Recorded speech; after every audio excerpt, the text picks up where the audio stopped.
Estava ali diante de mim, medindo aproximadamente 6 pés de altura, completamente flagelado por todo o corpo, foi crucificado. E quando Mel Gibson me contou o que realmente aconteceu durante a filmagem da Paixão de Cristo, soube que estava diante de um dos casos mais extraordinários da minha carreira como investigador. Se há algo que aprendi depois de décadas investigando fenómenos inexplicáveis, é reconhecer quando alguém está dizendo a verdade. E posso-lhes assegurar que Mel Gibson, naquele dia em seu escritório na Califórnia, me contou algo que o havia marcado para sempre. Se um dos filmes cristãos mais poderosos já realizados nunca foi apenas um filme, foi porque o que ocorreu por trás das câmaras desafiou toda a explicação racional. A Paixão de Cristo rompeu os limites que nenhum filme cristão havia alcançado antes, mas o que muitas pessoas não sabem é que por trás das câmaras esse filme esteve longe de ser normal. Algo muito perturbador aconteceu naquele set, algo que nenhum de nós supostamente deveria saber. Falaram-me em voz baixa de uma presença estranha, coincidências inquietantes e eventos antinaturais que ainda perseguem as pessoas que trabalharam naquela filmagem até hoje. Porque Mel Gibson insistiu em fazer um filme que todos os estúdios de Hollywood se recusaram a tocar. Continuem ouvindo meu testemunho, porque isso é o que ocorre quando um homem decide cruzar limites que os homens nunca deveriam cruzar. Eu sou J. J. Benítez e esta é a história que Mel Gibson me confiou numa tarde que nunca esquecerei. Permitam-me contar como cheguei a esta investigação. Corria o ano de 2005, apenas um ano após a estreia de A Paixão de Cristo. Eu estava em Los Angeles investigando um caso completamente diferente relacionado a avistamentos de OVNI relatados por pilotos comerciais na costa oeste. Mas durante minha estada comecei a ouvir rumores em certos círculos, rumores sobre eventos estranhos durante a filmagem do filme de Gibson. No começo descartei como sensacionalismo típico de Hollywood, mas quando um contato me colocou em contato com alguém da equipe técnica que havia trabalhado no filme, minha curiosidade de investigador despertou. Esse técnico, cujo nome manterei no anonimato por respeito à sua privacidade, contou-me coisas que pareciam tiradas de um dos meus livros. Equipamentos que falhavam sem explicação, tempestades que apareciam do nada, um raio que havia atingido o protagonista, fenómenos que, segundo ele, haviam aterrorizado a equipe. Sr. Benítez, disse-me com a voz trêmula, o senhor investiga o impossível. Pois bem, eu vivi o impossível durante 6 meses na Itália e ninguém acreditou em nós quando tentamos contar. Essas palavras me bastaram. Decidi investigar o caso como havia investigado centenas de outros ao longo da minha carreira, mas precisava chegar à fonte principal. Precisava falar com Mel Gibson. Não foi fácil conseguir essa entrevista. Os representantes de Gibson me rejeitaram múltiplas vezes.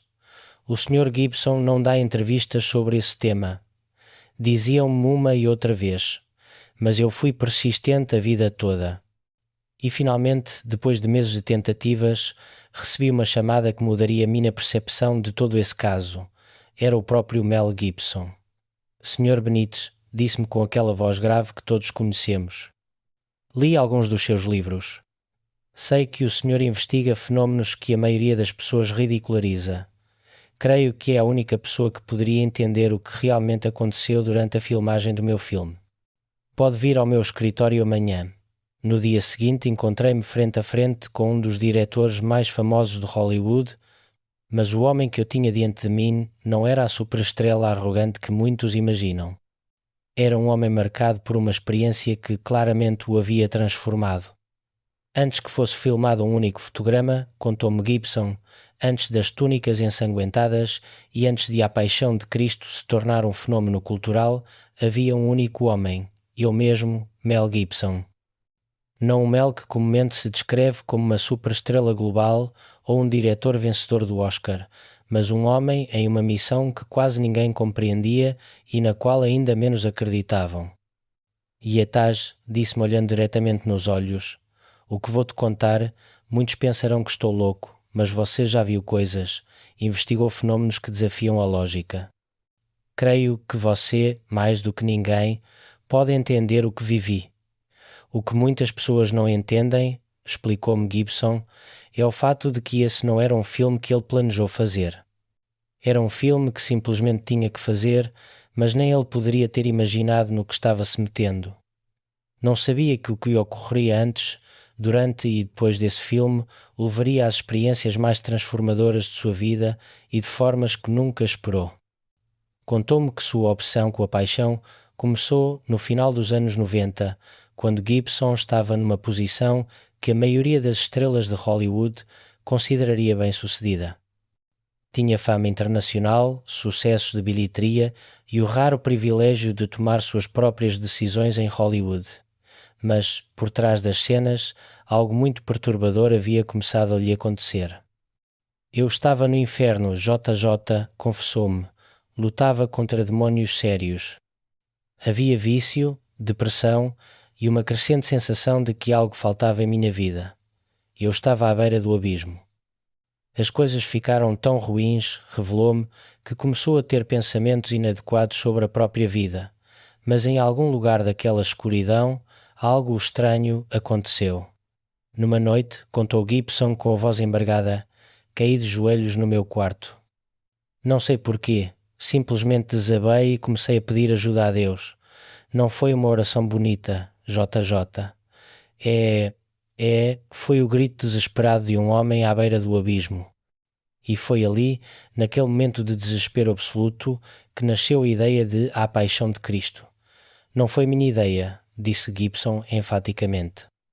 Foi como se algo maior do que eu estivesse me chamando para contar essa história, como se eu não tivesse opção. Mel reconectou-se com sua fé católica de maneira profunda e quase obsessiva. Segundo me contou, em meio à sua dor, começou a meditar sobre o Evangelho, especialmente as partes que tratavam do sofrimento de Cristo, passagens que havia lido quando era muito mais jovem, mas que agora ganhavam um significado completamente diferente. JJ disse-me com uma intensidade que ainda lembro.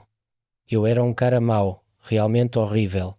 Meus pecados foram os primeiros a pregar, Luna Cruz, e senti que tinha que contar sua história não como Hollywood faria, com efeitos especiais e dramatismo barato, mas como realmente aconteceu, em toda a sua brutalidade, em toda a sua agonia.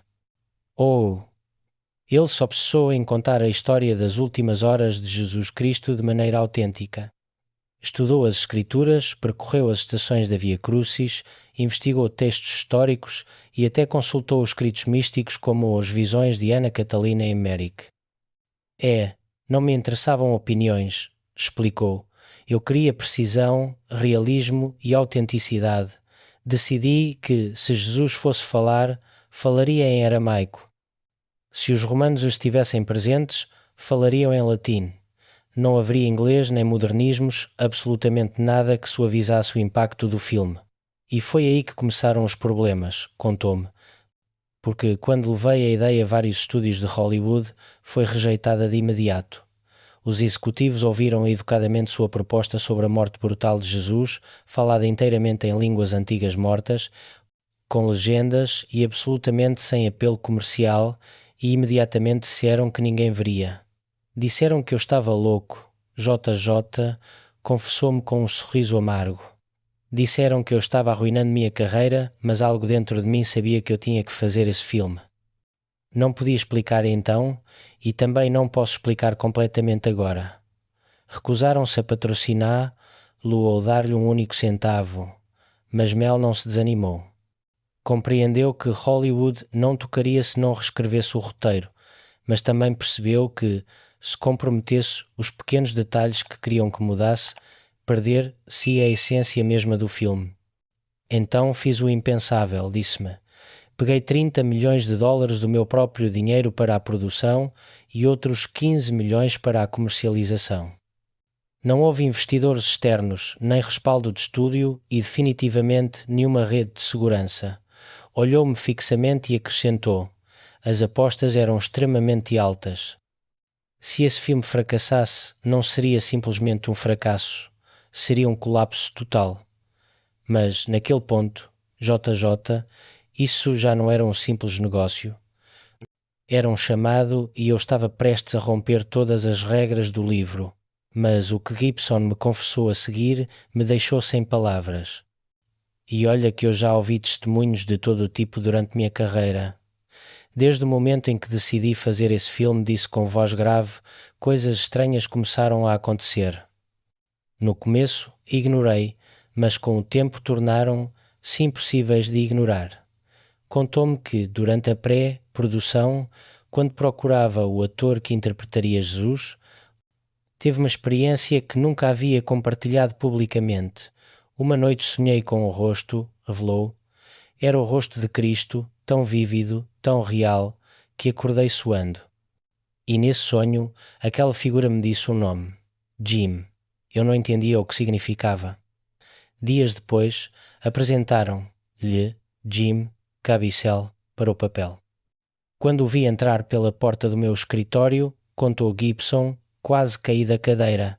Era o rosto do meu sonho, JJ. Exatamente o mesmo rosto. Perguntei se poderia ser simplesmente que seu subconsciente tivesse visto fotos de Caviezel antes e as tivesse processado no sonho. Gibson balançou a cabeça enfaticamente. Pensei o mesmo, disse, mas depois descobri algo que me deixou gelado. As iniciais de Jim Caviezel são JC Jesus Cristo e ele tinha exatamente 33 anos quando começamos as filmagens, a mesma idade de Cristo durante a crucificação.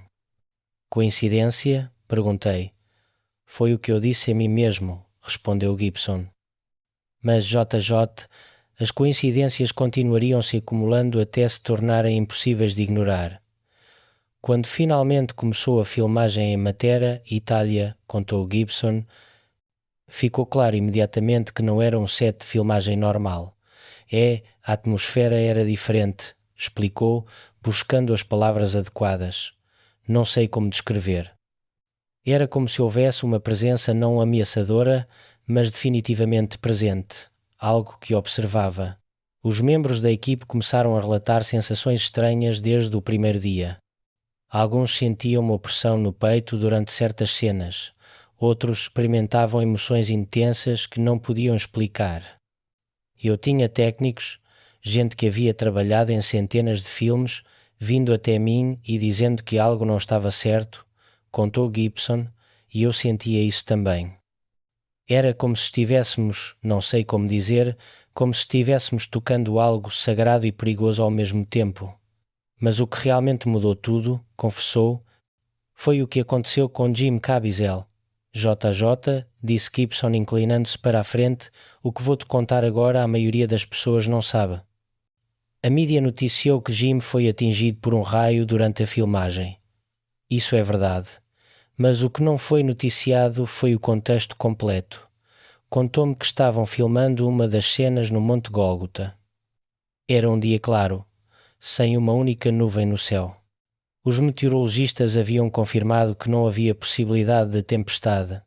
Estávamos prestes a rodar a cena em que Jesus fala desde a cruz, explicou Gibson. Jim estava em posição, as câmaras estavam prontas. E então, JJ, eu juro que isso é verdade, o céu mudou em segundos. Descreveu-me como nuvens escuras apareceram literalmente do nada, formando-se diretamente sobre o set.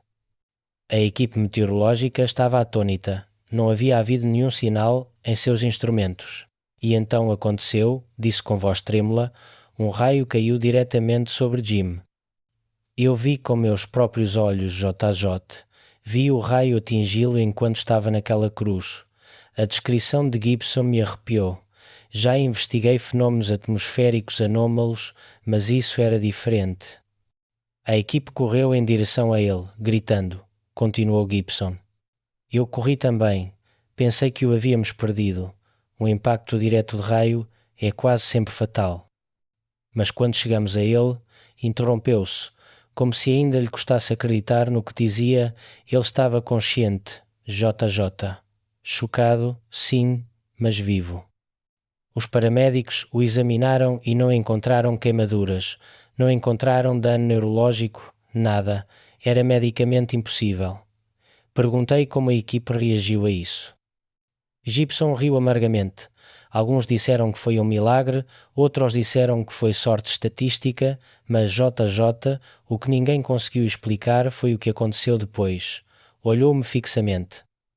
O raio caiu de novo minutos depois e desta vez atingiu o meu assistente de direção, Jean Michelini, e ele também sobreviveu sem lesões graves. 2 raios, eu disse, processando a informação, no mesmo set, no mesmo dia, atingindo 2 pessoas diferentes e ambos saíram ilesos. Exatamente, respondeu Gibson. E isso foi só o começo. O que Gibson me contou a seguir sobre os eventos durante a filmagem me lembrou muitos dos casos que investiguei ao longo da minha carreira. Fenómenos que desafiam a explicação convencional, mas que têm testemunhas demais para serem descartados. Os equipamentos começaram a falhar constantemente, explicou, mas não de maneira aleatória. JJ falhavam durante cenas específicas, particularmente durante as cenas mais emotivas e espiritualmente intensas. Descreveu como as câmaras deixavam de funcionar justo quando estavam prestes a filmar a flagelação ou como as luzes se apagavam durante a cena do jardim do Getsemane. Os técnicos checavam tudo meticulosamente, disse. Não havia problemas técnicos, não havia curto-circuitos, não havia nenhuma explicação lógica. Os equipamentos simplesmente se recusavam a funcionar. Mas o mais extraordinário, contou, foi o que começou a acontecer espontaneamente entre a equipe. Um dia, relatou Gibson, estávamos tendo problemas com as câmaras de novo, tínhamos revisado tudo, nada funcionava. E então um dos técnicos, um católico devoto, murmurou uma oração em voz baixa. Por favor, Senhor, ajuda-nos a completar esta cena. Gibson fez uma pausa, como se ainda lhe custasse acreditar no que estava dizendo. E naquele momento, JJ, sem que ninguém tocasse em nada, as câmaras voltaram a funcionar. Olhei para ele cético, embora eu tenha visto coisas semelhantes em minhas investigações. Sei o que você está pensando, disse Gibson. Poderia ter sido coincidência, provavelmente foi, mas então começou a acontecer repetidas vezes. Quando os equipamentos falhavam e não conseguíamos encontrar o problema, alguém rezava e os equipamentos voltavam a funcionar. Não funcionava 100% das vezes, admiti-lo, mas funcionava o suficiente para que até os técnicos mais agnósticos da equipe começassem a participar. Virou parte do nosso processo de solução de problemas. Mas o que mais inquietou Gibson, confessou, foram os acidentes que Jim Caviezel sofreu durante a filmagem. Acidentes que pareciam refletir, de maneira inquietante, o sofrimento real de Cristo. Durante a cena da flagelação, contou Gibson, havíamos projetado um sistema de proteção para Jim. Os chicotes não deveriam tocar a pele dele em absoluto, mas, durante uma tomada, algo deu errado. Descreveu o horror de ver o chicote desviar da trajetória e atingir diretamente as costas nuas de Caviezel. O som que fez, disse Gibson com voz embargada, nunca vou esquecer. E o grito do Jim não foi atuação. JJ foi dor real. Quando examinaram a ferida, descobriram que o chicote havia aberto uma laceração profunda nas costas de Caviezel, uma cicatriz que ele levaria para sempre. Jim insistiu em continuar, contou Gibson. Eu disse para pararmos, para esperarmos ele se recuperar, mas ele me olhou e disse, se isso nos ajudar a mostrar nem que seja uma fração do sofrimento real que Jesus experimentou, vale a pena. Gibson enxugou os olhos. Era evidente que a lembrança ainda o comovia profundamente, e então continuou. Durante a cena em que Jesus carrega a cruz, Jim escorregou e deslocou o ombro e de novo insistiu em continuar. Os gritos de dor que você ouve no filme, JJ, alguns deles não são atuação, são reais. Perguntei como ele processava tudo isso enquanto acontecia. Gibson me olhou diretamente. Houve momentos em que quis parar toda a produção, confessou. Momentos em que pensei que estávamos indo longe demais, que estávamos pagando um preço alto demais, mas algo me impulsionava a continuar como se eu soubesse que esse filme tinha que ser concluído, custe o que custasse. Muitos no set, disse, começaram a ver esses acidentes não como simples infortúnios, mas como algo mais como se Jim estivesse sendo chamado a experimentar, ainda que numa fração mínima, o sofrimento real de Cristo. Falou-me de como alguns membros da equipe começaram a se referir em privado às palavras de Isaías 53,5. Por suas feridas fomos curados. Era inquietante, JJ, admitiu Gibson. Era como se a linha entre a representação e a realidade se tornasse cada vez mais difusa. Mas se os acidentes já eram desconcertantes, contou Gibson, os fenômenos climáticos que experimentamos durante a filmagem foram completamente inexplicáveis. Matera não é conhecida por ter clima extremo, explicou. É bastante previsível, mas durante nossa filmagem o clima tornou-se antinatural.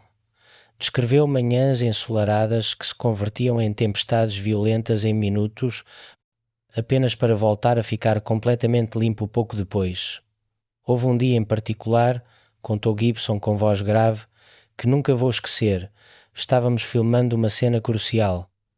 O céu estava perfeitamente limpo e de repente, em questão de minutos, formou-se uma tempestade massiva diretamente sobre nós. A equipe meteorológica, explicou, estava completamente desconcertada.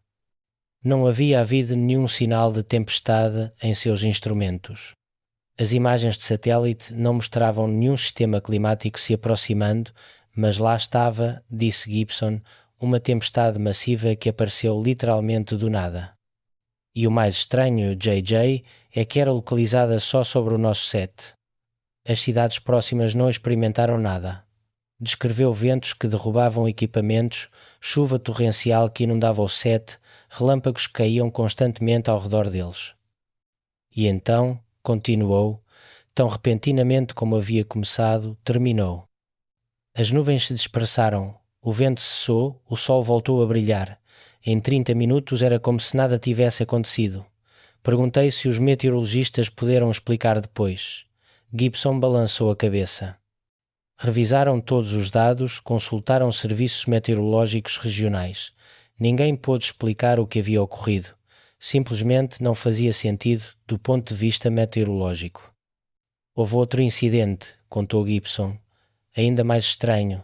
Precisávamos filmar uma cena ao amanhecer com uma luz muito específica, mas quando chegou o momento, estava completamente nublado. Impossível filmar. A equipe estava prestes a desistir daquele dia, explicou, quando senti um impulso inexplicável de esperar. Não sei porquê, disse.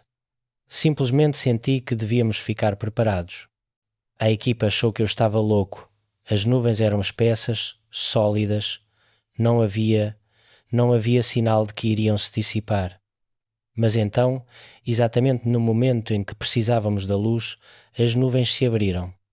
Não gradualmente, JJ, enfatizou Gibson, abriram-se de repente, criando um vão perfeito, através do qual os raios do sol iluminaram exatamente a área de que precisávamos.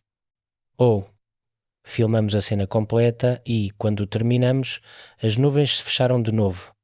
Seu diretor de fotografia, Caleb Deschanel, um profissional com décadas de experiência, lhe havia dito que, em 40 anos de carreira, nunca tinha visto algo assim. Era como se alguém tivesse aberto e fechado uma cortina no céu exatamente quando precisávamos, citou-me Gibson as palavras de Deschanel. Mas o que Gibson me contou a seguir foi o mais inquietante de tudo e devo admitir que, mesmo para mim, que investiguei fenómenos paranormais durante décadas, foi difícil de processar. Houve relatos, disse Gibson em voz baixa, de visões no 7 coisas que as pessoas viram, mas que não puderam ser explicadas. Contou-me sobre o incidente mais comentado durante a filmagem de uma cena com multidão. Vários figurantes relataram ter visto uma figura vestida com túnicas brancas brilhantes, movendo-se entre eles. Não estava no roteiro, explicou Gibson. Ninguém do departamento de figurino havia preparado um traje assim, mas múltiplos figurantes, agindo independentemente, relataram ver a mesma figura. Quando revisamos a filmagem depois, contou, não havia ninguém com túnicas brancas visível em nenhum quadro. Múltiplas testemunhas, JJ, disse-me enfaticamente. Pessoas que não se conheciam entre si. Todas viram a mesma coisa, mas não havia evidência física. Perguntei o que ele achava que tinha sido. Gibson ficou em silêncio por um longo momento. Não sei, admitiu finalmente. Parte de mim quer acreditar que foi algo divino, uma confirmação de que o que estávamos fazendo era importante, mas a parte racional de mim busca explicações lógicas que simplesmente não existem. Contou-me também sobre outros membros da equipe que relataram experiências estranhas. Um operador de câmara que sentiu uma paz avassaladora enquanto trabalhava sozinho no set do Gólgota à noite. Uma maquiadora que afirmava ter visto brevemente uma figura feminina chorando nas sombras. Um técnico de som que gravou o que pareciam ser cantos em aramaico num set vazio, mas que não apareciam na gravação quando a reproduzia. Individualmente, disse Gibson, cada um desses incidentes poderia ser descartado de imaginação, cansaço, sugestão, mas coletivamente, JJ, criavam um padrão impossível de ignorar. Gibson também falou extensamente sobre como o filme transformara os atores, especialmente aqueles nos papéis principais. Maya Morgenstern, que interpretou Maria, contou, ficou completamente destroçada depois de filmar a cena da Pietà. Ela não estava atuando, JJ. A dor que sentia era real. Descreveu como Maya soluçou incontrolavelmente durante horas após aquela cena, incapaz de sair do personagem. Ela me disse depois, relatou Gibson, que naquele momento não era ela segurando o Jim, era Maria segurando Jesus. Ela sentia a dor de toda mãe que perdeu um filho e isso a mudou para sempre. Falou-me de Cláudia Gerini, que interpretou Cláudia Prócula e que começou a ter sonhos vívidos sobre a vida de Jesus durante a filmagem, sonhos que não estavam no roteiro, explicou Gibson. Sonhos com detalhes específicos sobre eventos que ela não se lembrava de ter lido ou estudado. Ela veio até mim assustada, perguntando se era normal, e havia Luca Lionello que interpretou Judas. Luca era um ateu autoproclamado, contou Gibson. Mas, durante a filmagem, algo mudou nele. A escuridão do personagem começou a afetá-lo pessoalmente. Tivemos que trazer um padre para ajudá-lo a processar o que estava sentindo. Ao final das filmagens, disse-me Gibson, Luca havia-se convertido ao cristianismo. Não foi por minha influência, enfatizou. Foi por algo que ele experimentou durante a filmagem, algo que o transformou completamente. Mas houve um momento, confessou Gibson, em que quase larguei tudo. Uma noite em particular que me marcou profundamente. Era tarde, contou. Todos tinham ido embora. Eu estava sozinho no set do Gólgota, onde havíamos construído as cruzes. Não conseguia dormir, então fui caminhar. Descreveu como ficou parado olhando a cruz onde Jim havia pendido durante as filmagens e de repente disse com voz trêmula, senti algo. Não posso descrever melhor do que isso. Uma presença não ameaçadora, mas pesada, como se o peso do que estávamos representando tivesse se tornado tangível. Gibson me contou que caiu de joelhos naquele momento, dominado pela emoção. Comecei a chorar, confessou. Não sei porquê. Simplesmente comecei a chorar e senti, JJ. Sei como soa, mas senti como se alguém colocasse uma mão no meu ombro. Virou-se esperando ver alguém da equipe, mas não havia ninguém. Eu estava completamente sozinho, assegurou-me, mas a sensação daquela mão no meu ombro era tão real, tão tangível.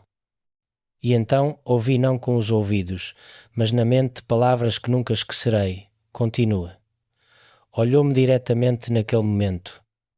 JJ, considerei seriamente parar toda a produção, os acidentes, os fenómenos estranhos, o custo emocional em todos nós era demais. Mas aquela experiência naquela noite me deu forças para continuar. Quando o filme finalmente estreou, contou Gibson, foi um sucesso massivo, mas também gerou uma controvérsia feroz. Me acusaram de antissemita, disse com dor evidente na voz. Acusaram-me de glorificar a violência. Acusaram-me de promover o fundamentalismo religioso. As acusações o feriram profundamente, confessou, especialmente porque sentia que o filme havia sido um ato de fé sincero. Mas o que mais me doeu, disse, foi que ninguém queria ouvir sobre o que realmente havia acontecido durante a filmagem, os fenómenos, as experiências, as transformações. Tudo isso foi ignorado ou ridicularizado. Falou-me sobre como Jim Caviezel pagou um preço altíssimo por interpretar Jesus, vendo sua carreira em Hollywood efetivamente terminar depois do filme. Eu o adverte, disse Gibson com remorso. Disse que isso poderia arruinar seu futuro na indústria, mas ele aceitou mesmo assim e pagou o preço. O próprio Gibson também pagou consequências. Contou-me, os escândalos que seguiram, os problemas pessoais, a queda de sua reputação. Alguns dizem que foi coincidência, disse, que meus próprios demónios me alcançaram, mas, JJ, eu sinto que houve algo mais como se fazer esse filme tivesse aberto uma porta e coisas escuras tivessem entrado por ela. Parou e olhou-me fixamente. Ou talvez, continuou, eu simplesmente tenha-me tornado mais consciente das forças que operam neste mundo, forças que a maioria prefere ignorar. Um dos aspectos mais inquietantes da minha investigação, devo admitir, foi descobrir quantas pessoas envolvidas na produção se recusavam a falar sobre sua experiência. Lequis. É estranho, não é? Disse Gibson quando mencionei isso. Você trabalhou no filme mais bem-sucedido da sua carreira e se recusa a falar sobre ele. Explicou que muitos membros da equipe, mesmo 2 décadas depois, rejeitavam rapidamente pedidos de entrevista. Alguns me disseram em privado, confiou Gibson, que não se sentem cômodos em recordar a experiência. Que há algo nela que preferem deixar enterrado. Perguntei se ele achava que haviam experimentado algo traumático. Gibson considerou a pergunta cuidadosamente. Não traumático no sentido convencional, respondeu, mas sim transformador. E às vezes, JJ, transformações profundas são assustadoras. Mostram aspectos da realidade que você preferiria não conhecer. Contou-me sobre conversas que tivera com alguns desses membros da equipe, conversas que nunca foram públicas. Um dos meus técnicos de som me relatou, anos depois, disse-me, Mel, o que vi naquele set me fez questionar tudo o que eu pensava saber sobre a realidade e, honestamente, prefiro não pensar nisso porque me assusta. Gibson também me falou de sincronicidades que ocorreram durante e depois da produção, coincidências tão improváveis que desafiavam as leis da probabilidade. Houve um momento, contou, em que precisávamos de um objeto de adereço muito específico, uma réplica exata de um tipo particular de cravo romano. Havíamos procurado por toda parte sem sucesso. Nesse mesmo dia, explicou, um homem apareceu no set, ninguém sabia quem era ou como havia conseguido acesso, ele carregava uma caixa. Aproximei-me dele, disse Gibson, e perguntei quem era e o que queria. Ele me olhou e disse, acho que isto é para o seu filme, e me entregou a caixa. Dentro da caixa, contou Gibson, estavam exatamente os cravos de que precisávamos réplicas perfeitas, historicamente precisas. Perguntei como ele sabia que precisávamos daquilo, continuou Gibson, e ele simplesmente sorriu e disse, eu soube, e então foi embora. Nunca mais o vimos. Ninguém na segurança tem registro de como entrou ou saiu do set. Olhou-me intensamente. Você consegue explicar isso, JJ? Disse honestamente que não podia, mas que havia investigado casos semelhantes ao longo da carreira, momentos em que a sincronicidade desafiava toda a explicação lógica. Houve dezenas de incidentes assim, assegurou Gibson. Objetos que apareciam exatamente quando precisávamos, pessoas que chegavam ao set com informações que não deveriam ter. Era como se algo estivesse orquestrando tudo por trás das cenas. Mas talvez o mais extraordinário, disse Gibson, foi o impacto que o filme teve em quem o viu. Recebi milhares de cartas, contou pessoas dizendo que o filme havia mudado suas vidas, que haviam experimentado conversões religiosas depois de vê-lo, que haviam sido curadas de vícios, que se reconciliaram com familiares, que encontraram propósito. Mostrou-me algumas dessas cartas que ainda guardava. Eram testemunhos poderosos, emocionantes, de pessoas profundamente impactadas pelo filme. Mas também houve relatos estranhos, disse Gibson em voz baixa, pessoas que diziam ter visto coisas durante as projeções. Explicou que vários espectadores relataram ver figuras nas salas de cinema durante o filme, figuras que outros não viam. Uma mulher me escreveu, contou Gibson, dizendo que, durante a cena da crucificação, viu uma figura luminosa parada ao lado da tela. Pensou que fosse parte da projeção, mas depois percebeu que ninguém mais parecia vê-la. Houve também relatos de curas físicas inexplicáveis. Um homem me contatou, disse Gibson, dizendo que havia entrado no cinema com dor crónica nas costas que sofria havia anos. Depois de ver o filme, a dor havia desaparecido completamente. Os médicos não conseguiram explicar. Perguntei se ele acreditava que esses relatos eram genuínos ou simplesmente resultado de emoção religiosa intensa. Gibson deu de ombros. Não sei, JJ, admitiu. Parte de mim é cética, mas, depois de tudo que experimentei durante a filmagem, já não descarto nada. Gibson então revelou algo que me surpreendeu, algo que não havia compartilhado publicamente. Estou trabalhando numa sequência, disse, em silêncio há anos, um filme sobre a ressurreição. Perguntei por que havia mantido isso em segredo. Gibson suspirou profundamente, porque depois do que experienciei com A Paixão, explicou, tenho medo do que poderia acontecer se eu fizer outro filme sobre Cristo. Os fenómenos, os acidentes, as consequências pessoais, estou pronto para passar por isso de novo? Mas, ao mesmo tempo, disse, sinto que é algo que tenho que fazer. É como se a história não estivesse completa, explicou.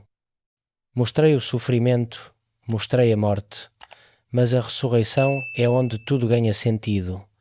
É o momento de esperança, de vitória sobre a morte. Olhou-me com uma mistura de determinação e temor. Mas, JJ, tenho medo porque, se os fenómenos durante a filmagem de A Paixão foram tão intensos, o que acontecerá quando eu tentar filmar a ressurreição? Que forças serão desencadeadas? Então, Gibson fez uma confissão que me deixou sem palavras, algo que, segundo me disse, nunca havia compartilhado com ninguém. Houve um dia durante a filmagem, contou com voz quase inaudível, em que algo aconteceu que ainda me aterroriza lembrar. Explicou-me que estavam filmando a cena da crucificação. Jim Caviezel estava na cruz, a equipe estava em posição, as câmaras rodavam e, de repente, disse Gibson, tudo parou. Não me refiro a que paramos a filmagem, refiro-me a que tudo literalmente parou. Descreveu-me como todos no set ficaram congelados como se alguém tivesse apertado pausa na própria realidade. Eu era o único que podia me mover, contou, ou, pelo menos, o único consciente que algo estava acontecendo. Olhei ao meu redor e todos estavam imóveis. As nuvens no céu estavam congeladas. Um pássaro que voava estava suspenso no ar. Gibson esfregou os olhos, claramente afetado pela lembrança, e então, continuei, vi alguma figura. Não posso descrever lá adequadamente porque era como se minha mente não pudesse processar lá completamente, mas estava parada ao lado da cruz onde Jim estava. Perguntei o que a figura fez. Gibson balançou a cabeça. Não fez nada, disse. Simplesmente estava ali. Mas eu sabia, JJ. Sabia, com cada fibra do meu ser, que estava testemunhando algo que não se supunha que eu devesse ver, algo que estava além da minha compreensão. Quanto durou? Perguntei. Não sei, admitiu Gibson. Poderia ter sido um segundo ou uma eternidade. O tempo não tinha significado naquele momento e então, tão repentinamente como havia começado, tudo voltou ao normal. O set voltou a se mover. As câmaras continuavam rodando como se nada tivesse acontecido. Você contou isso a alguém? Perguntei. Gibson balançou a cabeça enfaticamente. A quem eu contaria? Respondeu. Quem acreditaria em mim? Mesmo agora, contando para você, sei como soa. Soa como se eu tivesse inventado ou sofrido algum tipo de episódio psicótico. Mas aconteceu, insistiu, olhando-me diretamente, tão real quanto você e eu estamos sentados aqui agora. E essa experiência me mudou, JJ. Mostrou-me que há níveis de realidade que normalmente não percebemos, que estamos cercados de mistérios que mal podemos começar a compreender. Perto do fim da nossa conversa, perguntei a Gibson como explicava tudo o que havia experimentado, que teoria desenvolvera para dar sentido aos fenómenos. Gibson recostou-se na cadeira, pensativo. Pensei muito nisso durante anos, disse, e cheguei a uma conclusão que sei que soará estranha, mesmo vindo de mim. Explicou sua teoria. Certos eventos históricos, particularmente aqueles com profundo significado espiritual, deixam uma espécie de marca na realidade, uma impressão que pode ser ativada sob certas circunstâncias. Quando decidimos recriar a Paixão de Cristo, disse Gibson, não estávamos simplesmente fazendo um filme, estávamos de alguma forma reconectando com aquele evento original. E essa conexão abriu portas para fenómenos que normalmente permanecem ocultos. É como se, continuou, o ato de representar esses eventos com tal intensidade e autenticidade tivesse criado uma espécie de ressonância com o evento real e essa ressonância atraiu coisas, forças, presenças. Perguntei se ele achava que essas forças eram benévolas ou malévolas. Gibson considerou a pergunta cuidadosamente. Ambas, respondeu finalmente. Creio que representar a história mais importante já contada atraiu tanto forças de luz quanto de escuridão. Era um campo de batalha espiritual, JJ, e todos nós éramos soldados numa guerra que mal compreendíamos. Gibson também me confessou que os fenómenos não terminaram quando concluiu a filmagem. Ainda o experimento, admitiu. Não com a mesma intensidade durante a filmagem, mas eles estão lá. Sonhos recorrentes, sincronicidades, momentos em que sinto aquela presença de novo. Contou que às vezes, no meio da noite, acorda com a sensação de que alguém está no quarto. Não é aterrador, esclareceu. É mais vigilante, como se algo estivesse me observando, garantindo que eu não esqueça o que experimentei. Falou também sobre como o filme havia mudado sua fé de maneiras profundas. Antes de fazer a paixão, disse, minha fé era mais tradicional, mais ritual. Eu ia à missa, rezava minhas orações, mas, depois do que vivi durante aquela filmagem, minha fé se tornou mais visceral, mais real. Já não posso separar minha fé da minha experiência direta do inexplicável, continuou. Sei que há mais neste universo do que podemos ver ou medir. Eu vivi isso. Perto do fim da conversa, Gibson ficou reflexivo. Sabes, Otarota? Disse-me. Passei anos tentando entender o que aconteceu durante aquela filmagem e quanto mais penso, mais perguntas tenho em vez de respostas. Enumerou algumas dessas perguntas. Porquê eu? Porquê fui escolhido para contar essa história desse jeito? Os fenómenos que experimentamos foram manifestações divinas ou algo mais complexo? Jim Caviezel foi realmente protegido milagrosamente quando o raio o atingiu ou foi simples sorte estatística extrema? As sincronicidades foram orquestradas por alguma inteligência superior ou simplesmente estou vendo padrões onde não existem? E a maior de todas, disse Gibson, o que eu deveria aprender com tudo isso? Porque sinto que há uma lição, uma mensagem em toda essa experiência, mas ainda não tenho certeza de tê-la compreendido completamente.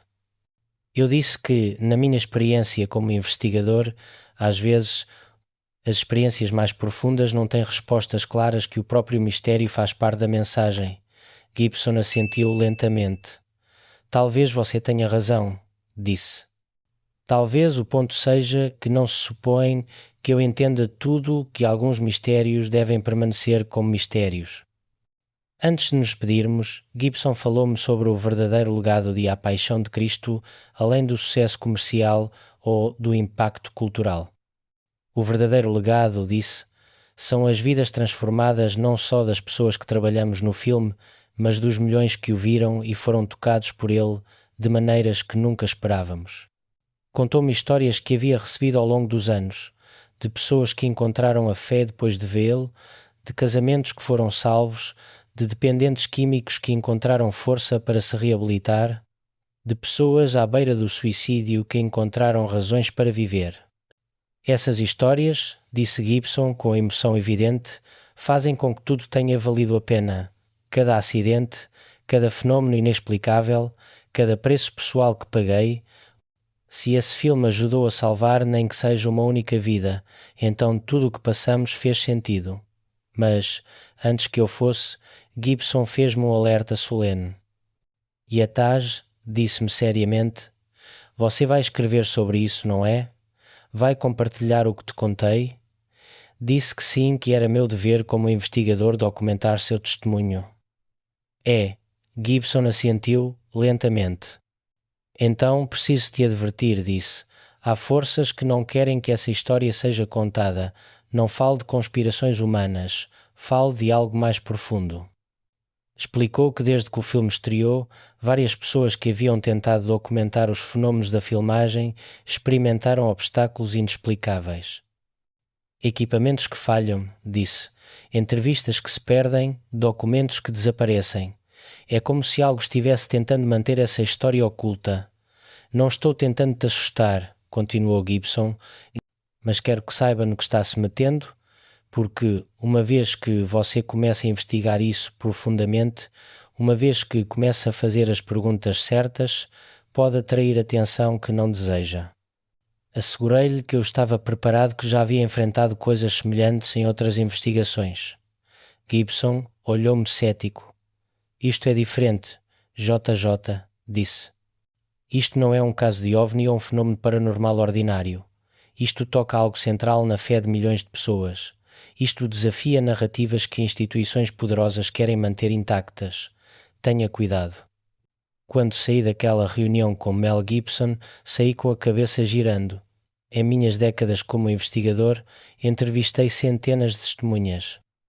Ouvi milhares de histórias de fenómenos inexplicáveis, mas algo no testemunho de Gibson era diferente. Havia uma autenticidade em sua voz, um peso em suas palavras que não se pode fingir. Esse não era um homem buscando publicidade ou tentando vender uma história sensacionalista. Era um homem genuinamente marcado por experiências que não podia explicar completamente, e quanto mais eu investigava, mais testemunhas encontrava que confirmavam elementos de sua história. Membros da equipe que, embora relutantes em falar publicamente, admitiam em privado que haviam experimentado coisas estranhas durante a filmagem. Como investigador, meu trabalho não é convencê-los de que esses fenómenos foram sobrenaturais. Meu trabalho é documentar os testemunhos, apresentar as evidências disponíveis e deixar que vocês tirem suas próprias conclusões.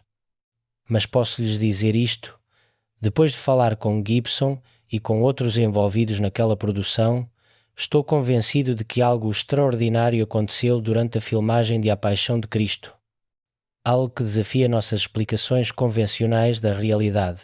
Foram manifestações divinas, fenómenos psicológicos coletivos, sincronicidades estatisticamente improváveis, porém naturais. Não posso lhes dizer com certeza. O que posso dizer é que as pessoas que viveram isso foram transformadas pela experiência de maneiras profundas e duradouras. Semanas depois do meu encontro com Gibson, recebi uma ligação dele. Sua voz soava diferente, mais urgente. JJ, disse-me, preciso te contar algo que aconteceu ontem e me fez perceber que eu precisava ser completamente honesto com você. Explicou-me que, na noite anterior, havia tido uma experiência que o abalou profundamente. Eu estava trabalhando nos primeiros rascunhos da sequência, contou. Estava sozinho no meu estúdio, tarde da noite, e, de repente, senti aquela presença de novo, a mesma sensação que tive durante a filmagem. Gibson fez uma pausa, como se lhe custasse continuar. E desta vez, disse, finalmente recebi uma mensagem clara não em palavras, mas num conhecimento que simplesmente apareceu na minha mente. E a mensagem era: a verdade deve ser contada. Toda a verdade. Por isso estou-te ligando, continuou Gibson, porque percebi que ainda há coisas que não te contei, coisas que guardei porque pensei que ninguém acreditaria em mim, mas se isso vai ser documentado, deve ser completo. O que Gibson me revelou naquela conversa telefónica foi ainda mais extraordinário do que o que havia-me contado pessoalmente. Mas isso, digo com honestidade, é algo que ainda não estou pronto para compartilhar completamente, porque, mesmo para mim, como investigador acostumado ao inexplicável, algumas de suas revelações finais foram difíceis de processar. Mas há algo que Gibson me pediu que compartilhasse uma mensagem para aqueles que lerem este testemunho. Diga-lhes, disse Gibson, que a realidade é muito mais estranha do que nos ensinaram a acreditar, que há forças operando neste mundo, tanto de luz quanto de escuridão, que estão além da nossa compreensão atual. Diga-lhes, continuou, que, quando tocamos o sagrado, quando nos aproximamos dos mistérios mais profundos da existência, devemos estar preparados para experiências que desafiarão tudo o que acreditamos saber. E diga-lhes, concluiu, que apesar do medo, apesar da confusão, apesar do preço que possamos pagar, vale a pena buscar a verdade, porque a verdade, por mais incômoda ou inexplicável que seja, é a única coisa que finalmente nos liberta. Como investigador, supõe-se que eu mantenha uma distância objetiva dos meus casos, mas devo confessar que esta investigação me afetou de maneiras que não esperava. Depois das minhas conversas com Gibson e com outros envolvidos em A Paixão de Cristo, comecei a experimentar coisas estranhas em minha própria vida. Sincronicidades relacionadas com a investigação, sonhos vívidos sobre a filmagem, apesar de eu nunca ter estado lá. Uma sensação persistente de estar sendo observado enquanto trabalhava nesta documentação. É sugestão? É a minha mente pregando peças depois de mergulhar tão profundamente nesses testemunhos? Talvez. Mas também é possível que, como Gibson sugeriu, investigar esses mistérios nos conecte, de alguma forma, com as forças que os rodeiam, e assim chegamos ao fim deste testemunho extraordinário. Mas realmente não é um fim, é o começo de perguntas mais profundas. Porque, se o que Gibson e outras testemunhas experimentaram foi real, se os fenómenos que relatam realmente aconteceram, então temos que nos perguntar o que isso significa para a nossa compreensão da realidade. Significa que o divino pode se manifestar de maneiras tangíveis em nosso mundo físico. Significa que certos eventos históricos têm um poder que transcende o tempo. Significa que, ao representar com autenticidade momentos de profundo significado espiritual, podemos abrir portas para dimensões da realidade que normalmente permanecem ocultas. Não tenho as respostas, mas, depois de décadas investigando mistérios, aprendi que as perguntas certas muitas vezes são mais valiosas do que respostas fáceis. O que mais me inquieta nesta investigação não é o que as pessoas me contaram, é o que se recusam a contar. Porque há muitos envolvidos naquela produção que, quando os contato, simplesmente se recusam a falar não com hostilidade, mas com algo que só posso descrever como medo reverencial. Não posso falar sobre isso, disseram-me vários, não porque me tenham ameaçado, nem porque assinei algum acordo de confidencialidade, mas porque há coisas que são demasiado sagradas, demasiado pessoais, demasiado profundas para compartilhar. Esse silêncio, por si só, fala volumes porque sugere que o que experienciaram foi tão transformador, tão além do ordinário, que as palavras simplesmente não conseguem capturá-lo adequadamente. Mel Gibson deixou-me com uma reflexão final que quero compartilhar com vocês. JJ disse-me: a maioria das pessoas vive suas vidas numa espécie de sonho. Aceitam a versão da realidade que lhes ensinaram e nunca questionam se poderia haver mais. Mas a verdade é que estamos cercados de mistérios, de maravilhas, de fenómenos que desafiam nossas explicações simplistas. O que aconteceu durante a filmagem de A Paixão, continuou, foi uma janela para essa realidade mais profunda, um convite para despertar, para ver além das limitações da nossa percepção ordinária. E minha esperança, concluiu, é que ao compartilhar essas experiências, ainda que de maneira limitada, possamos convidar outros a abrir suas mentes às possibilidades, a questionar, a explorar, a estarem dispostos a encontrar mistérios que podem mudar luz para sempre. Há partes desta investigação que não posso compartilhar completamente, não por falta de evidência, mas porque alguns testemunhos envolvem experiências tão íntimas, tão profundamente pessoais, que revelá-las seria uma violação da confiança que essas pessoas depositaram em mim. Há gravações no meu arquivo que nunca verão a luz pública, documentos que permanecerão selados, testemunhos que levei para minha tumba sem revelar, não porque sejam perigosos ou comprometedores no sentido convencional, mas porque tocam algo sagrado, algo que deve ser respeitado e protegido. O que posso lhes dizer é isto: se o que compartilhei aqui lhes parece extraordinário, saibam que é apenas a ponta do iceberg, que os fenómenos mais profundos, as experiências mais transformadoras, as revelações mais inquietantes permanecem ocultas e talvez, como Gibson sugeriu, assim deve ser porque alguns mistérios não estão destinados a ser completamente revelados. Alguns segredos devem permanecer como segredos não para ocultar a verdade, mas para preservar o sagrado. Depois de meses investigando este caso, depois de inúmeras entrevistas e de revisar toda a evidência disponível, chego a esta conclusão: algo extraordinário aconteceu durante a filmagem de A Paixão de Cristo. Algo que dezenas de testemunhas credíveis experimentaram e que os marcou de maneiras profundas e duradouras. Foi sobrenatural, foi divino, foi psicológico, foi uma combinação de fatores que ainda não compreendemos completamente. Como investigador, não posso lhes dar uma resposta definitiva.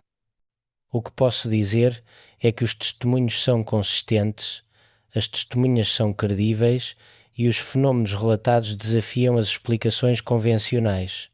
E talvez isso seja suficiente. Talvez não precisemos de todas as respostas.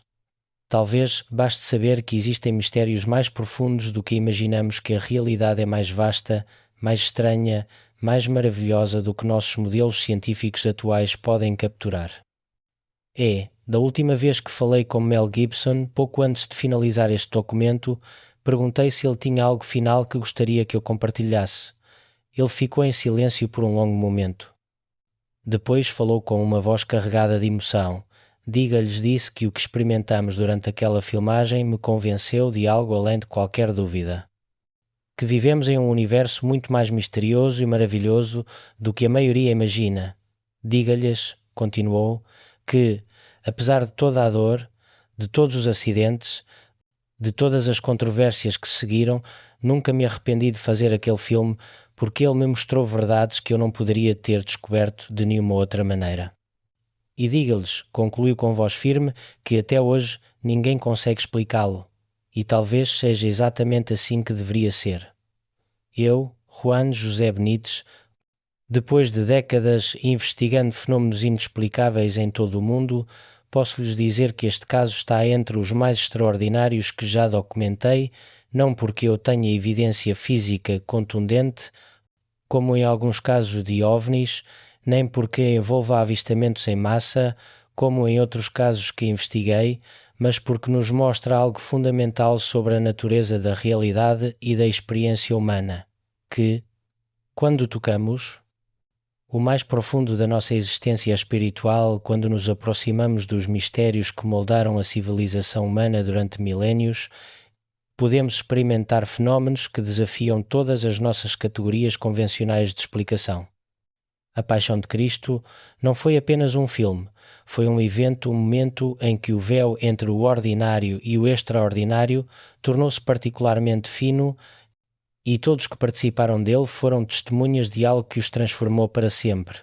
Podem explicá-lo completamente? Não. Também não podem negá-lo. E, nesse espaço, entre a explicação e a negação, entre o conhecimento e o mistério, é onde habitam as verdades mais profundas sobre nossa existência. Esta é a minha investigação, este é o meu testemunho, e como sempre digo ao final das minhas investigações, as perguntas permanecem abertas, a exploração continua, o mistério perdura. Até hoje ninguém consegue explicá-lo, e talvez seja exatamente assim que deve ser.